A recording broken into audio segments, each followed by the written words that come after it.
Hello guys. Guys, kain muna ako guys ha. Ang ulam ko ay noodles at saka hinaluan ko siya ng onions at cabbage. Noodles siya yung canton guys. Filipinos canton. Tapos ito guys, asparagus to siya. At may halong green ano to? Green olive, yes, and orange, and also what is this called? Apple. Guys, sa panahon ngayon, kailangan natin kumain ng healthy food. Wala nga sa egg dito eh, kasi nakalimutan ko siya. So, later on, I will cook the egg. Tomato juice. Wala siyang sugar, free sugar yan.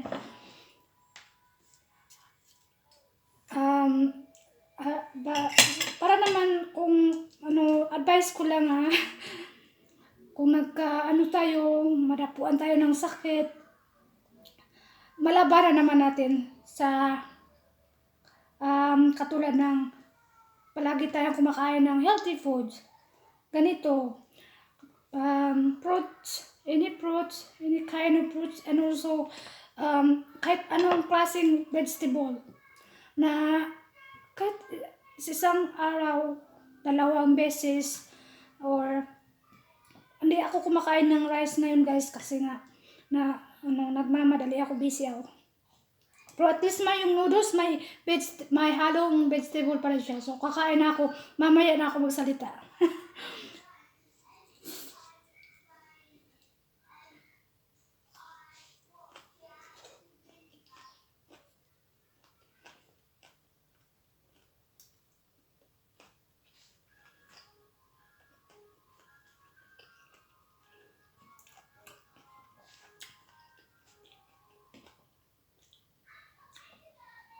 Itong asparagus to guys, at mahal to dito, at lalong mahal dito, ito rin sa Pilipinas. So, kaya minsan lang kami makabili niyan.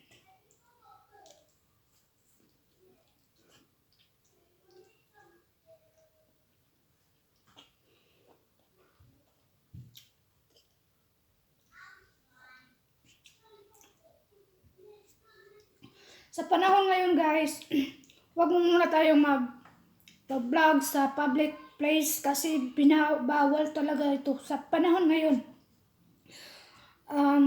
Dito nga sa UK, wala akong nakikita mga taong nagpa-vlog sa public place since na sumikat si Corona.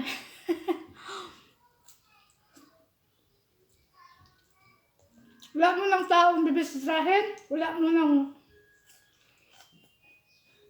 taong kausapin, insert mo lang sa phone. Sa mga friends, wala mo nang magkita. Dito guys, kung makikita ko dati, sobrang busy ang daanan dito. So ngayon, wala talaga. Bilib ako sa kanila. So sana susundin natin kung ano man ang sinasabi ng gobyerno at sa mga frontliner.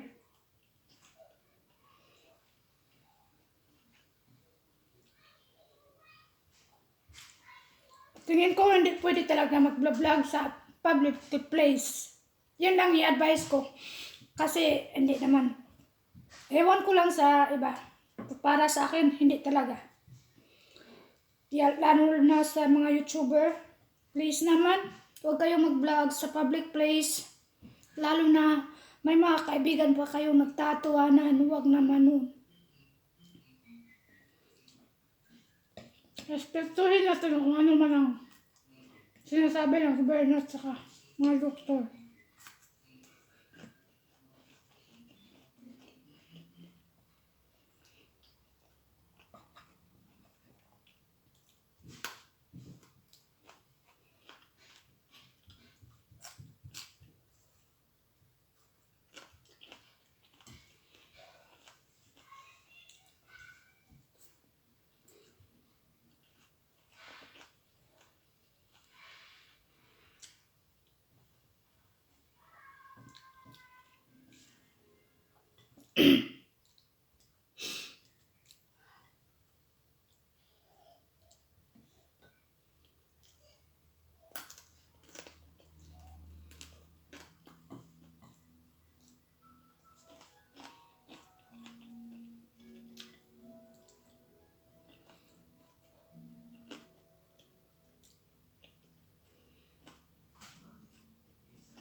Wala na talaga ako makikita ng tao sa labas.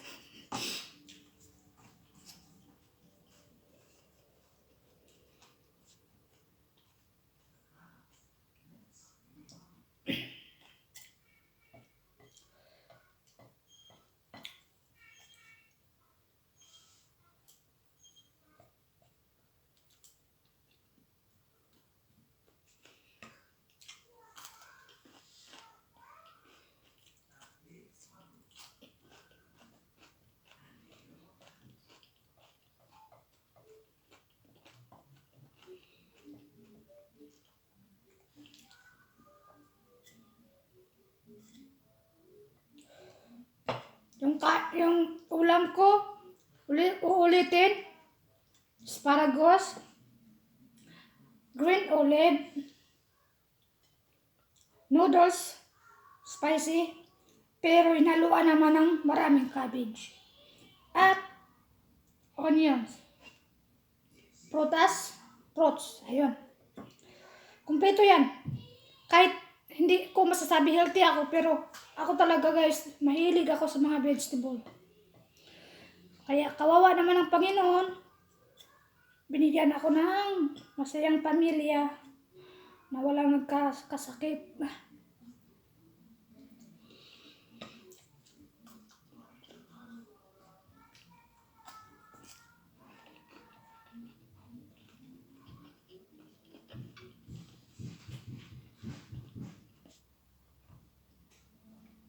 Ewan ko kung bakit mahal siya. Pero siguro dahil lang full of protein. Mayamin na ito sa ano. Ewan ko, hindi man ako doktor. Ewan ko lang.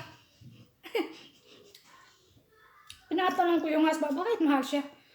Sabi niya, kasi ano maprotina kasi yung gulay na yan ganun ba?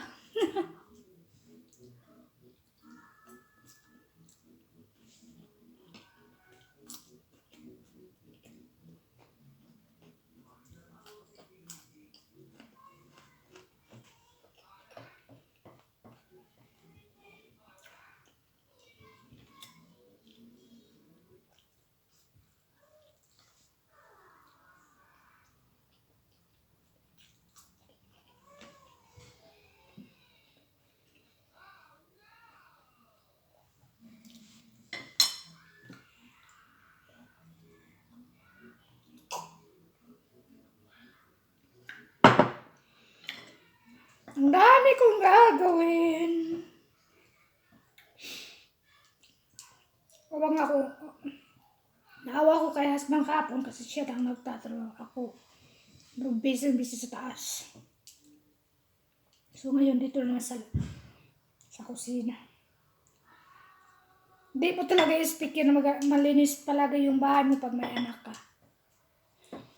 Huwag kang mag-expect nun. Huwag ka rin mag-expect na sexy ka. Ay, iwan ko lang sa iba. Kahit sa dalaga, sexy. Pag nag-asawa ka na, may anak na, hindi mo yan masasabi ha. Kasi, naranasan ko kung gaano ko kaliit. 39 kilo lang ako nun. Ngayon, 49. So, sa mga tao dyan na gano'n, mataba ka na, taba mo na, gano'n, or don't say that. You don't know.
So guys, ito lang muna guys. Thank you for watching. At sana, yung mga sinasabi ko, huwag mo muna tayo mag-vlog sa public place. Mahirap na.